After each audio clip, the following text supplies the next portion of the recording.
not just in time. If you look at this function f, it is a function of y and time. So what we want to do is to look at a second order Taylor series in these two variables there. Okay.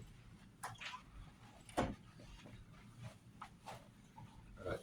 So we'll kind of go over this a little bit. I'll run this and sort of, maybe I'll kind of sort this out. But I'm assuming y'all probably haven't seen Taylor series in multiple variables. Probably not. Did y'all do Taylor series? Okay. So basically, multivariate calculus is also Taylor series. So actually, when you think about it, if you want to know, if you're actually walking around in hilly country and you look at a topo map, you're really doing it. It ain't a 1D problem now; it's a 2D problem. Actually, it's really a 3D problem. Your elevation is a function of the, say, the two other coordinates in the surface, in the Earth's surface.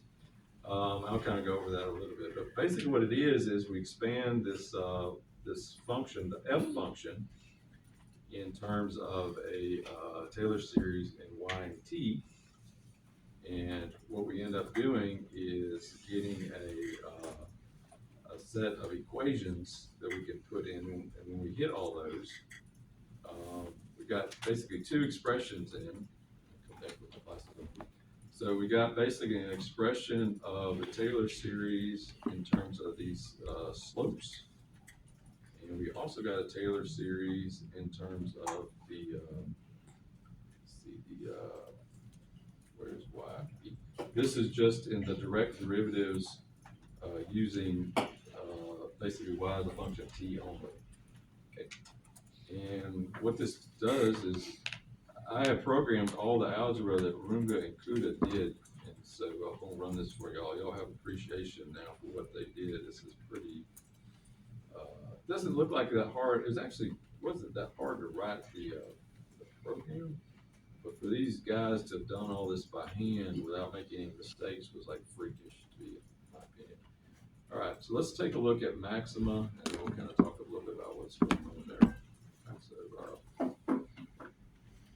have I shown y'all maxima yet?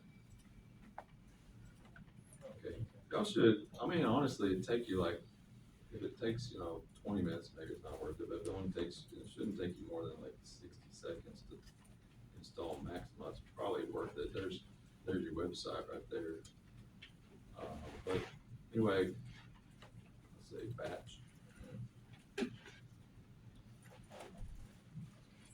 And you can make your Maxima files. There's an editor online, but you can also make them in Notepad or gedit or whatever you want to do. All right, so this is all the algebra crunching through right here. It's pretty smoky.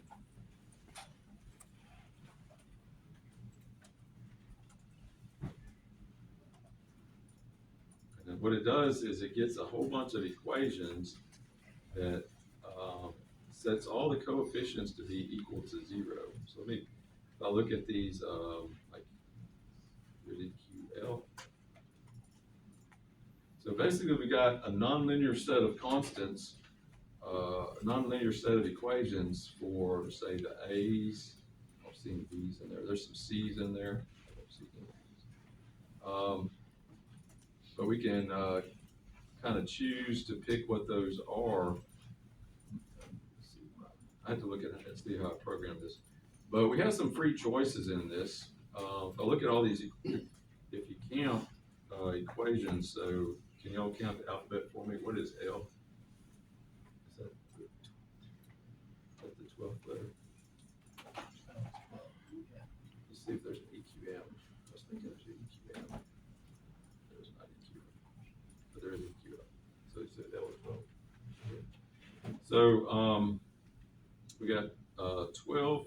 Bring up another. Here. 12 equations. And we're trying to find C1 through 4. I think we got A1 through 6. We got the B's right here. So we'll see.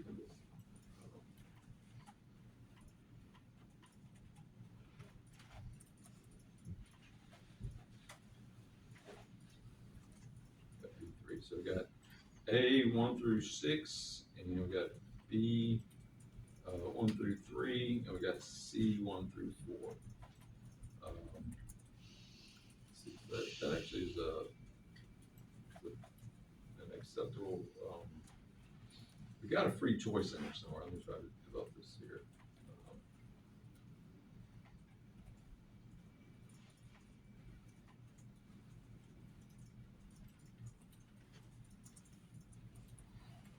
Oh, I know what it is. I usually run that on my computer in my office to do that.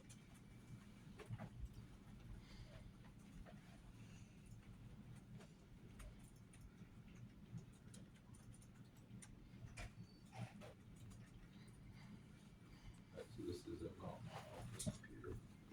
I should make an ASCII plot.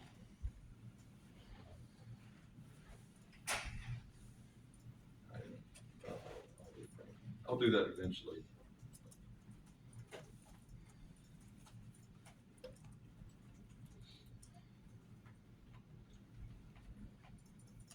Now here's an RK2 we can look into.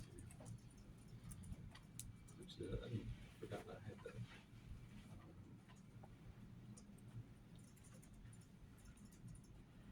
Okay, so let's look at what we call the standard. Let me run it out of here first.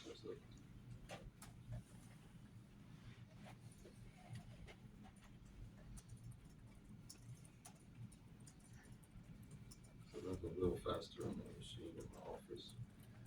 All right, so we got the EQL, all those. So if we look at EQA,